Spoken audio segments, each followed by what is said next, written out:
Uh-oh.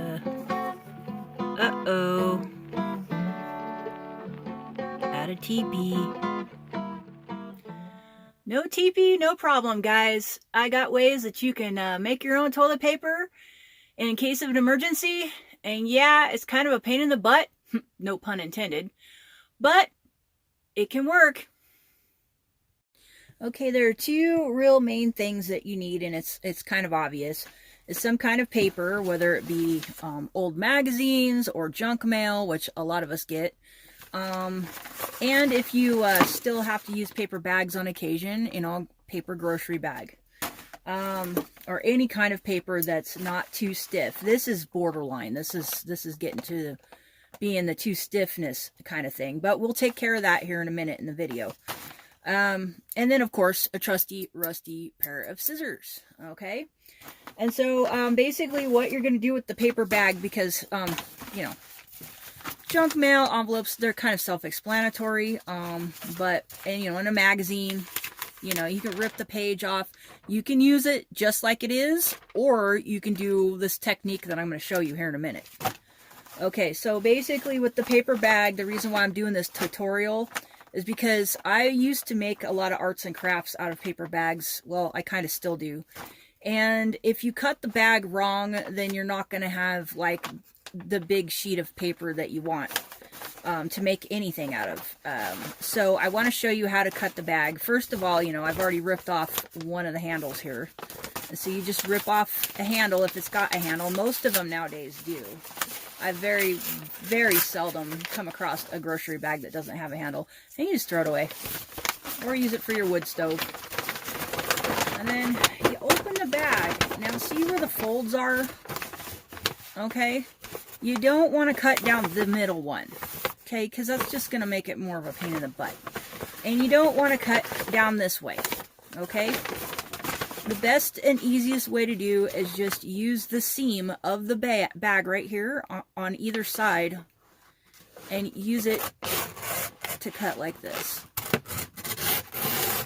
Okay? And then you take this seam, which is on the bottom. You see this is the bottom part of the bag. And you just cut all the way around.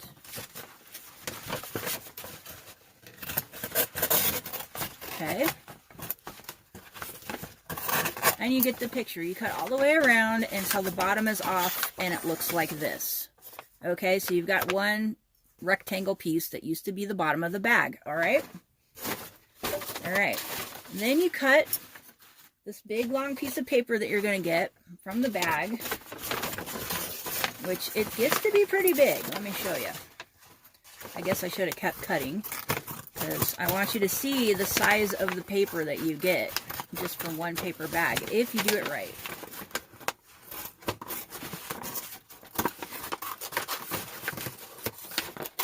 Okay, and the reason why I'm showing you this is twofold.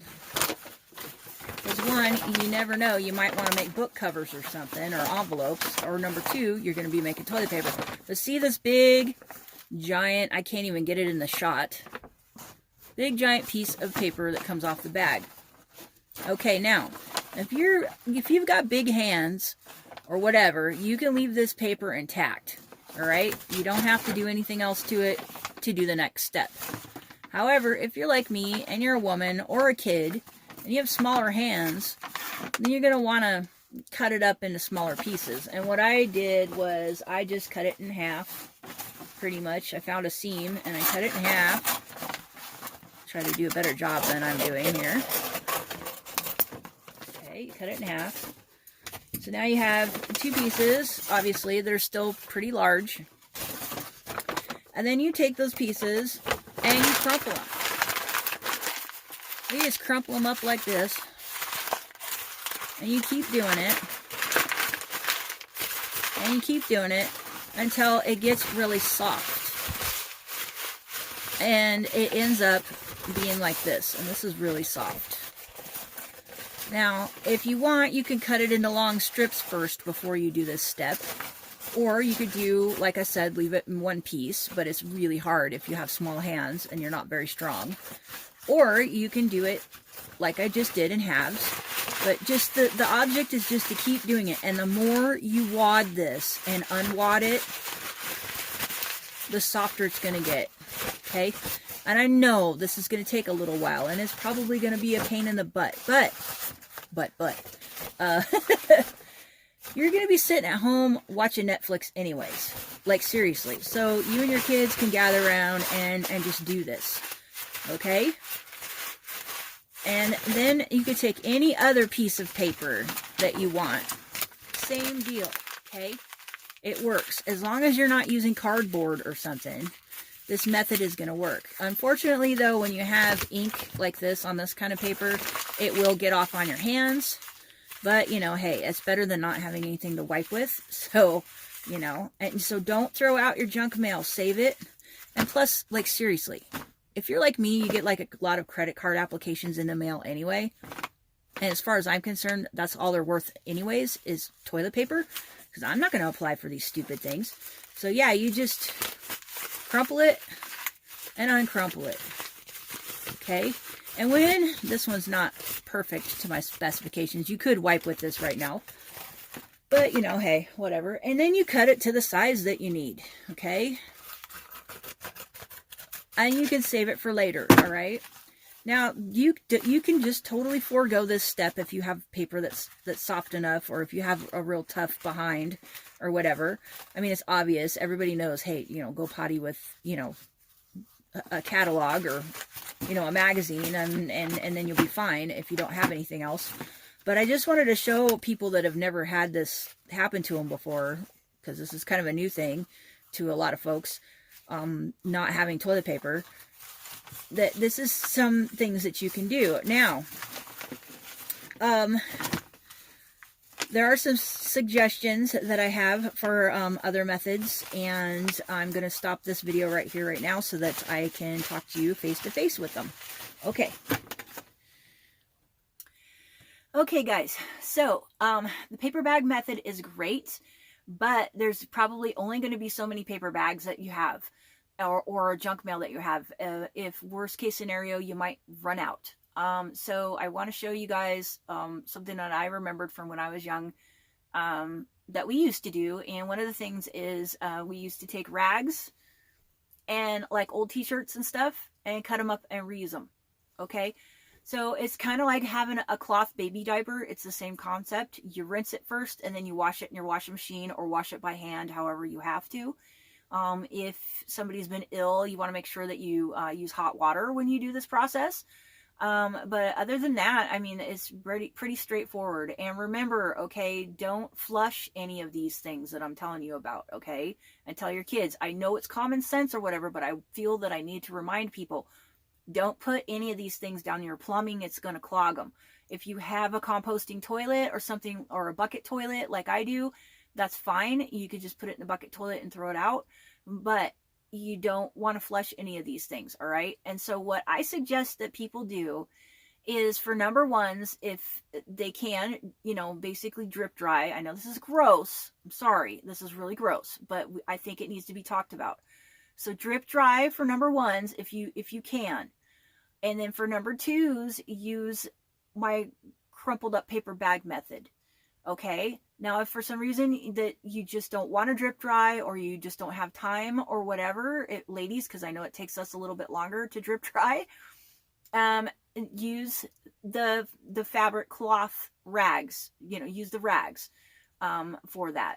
And then, you know, put them in some sort of container, like a little tiny hamper or a little Tupperware or something like that, and then rinse them and wash them later. And if you do it right, you know, you can have at least a supply for pee indefinitely. Now, if you do need to use rags for poo, which I'm sure that our ancestors have had to do for thousands of years before us, definitely do like a baby diaper and rinse it in the toilet or wherever, and then wash it, you know. So that, you know, I know people understand that and it's common sense, but I just wanted to remind folks that if you're going to use the cloth method, then you got to rinse them first. Otherwise, it's not going to come very clean, and you're going to have all that grossness in your washer or wherever that you're washing it. And yeah, basically I'm putting this out there because I know it's old information, but there's probably some of us that have never had to run out of toilet paper, that have never had this problem. Some younger folks that have always, basically, had everything. And so they don't know what to do. And I think that's part of the reason why everybody's becoming hand sanitizer pirates and toilet paper bandits, is because, they either see an entrepreneurial opportunity, which is terrible, or they're terrified because they've never had to live without this stuff. So I'm a person, fortunately for the people around me and the people that I care about, have had to live without some stuff lots of times, and I've had to rely on my own ingenuity. And so that's why I'm passing this on to you guys, because I feel like it's empowering. I think that there's too much fear mongering going on in this world, even before all this craziness happened.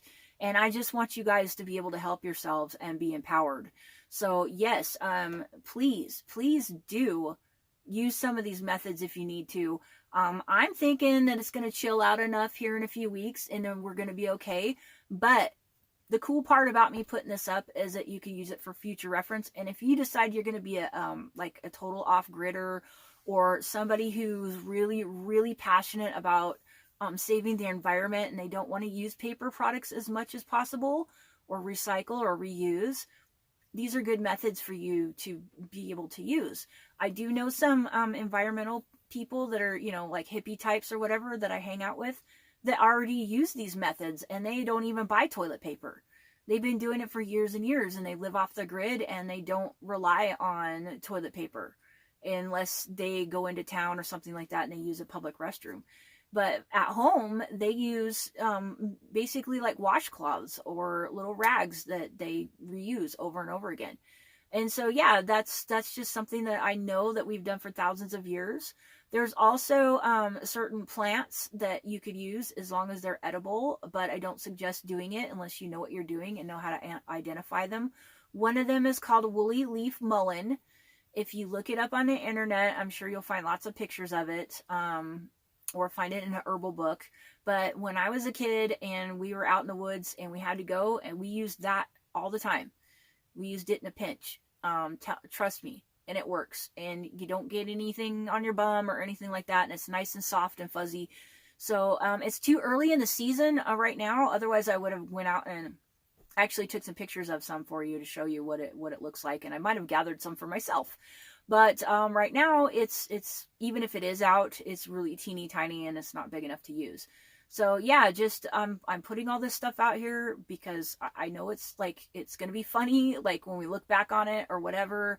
But seriously, I think it's a good self-empowering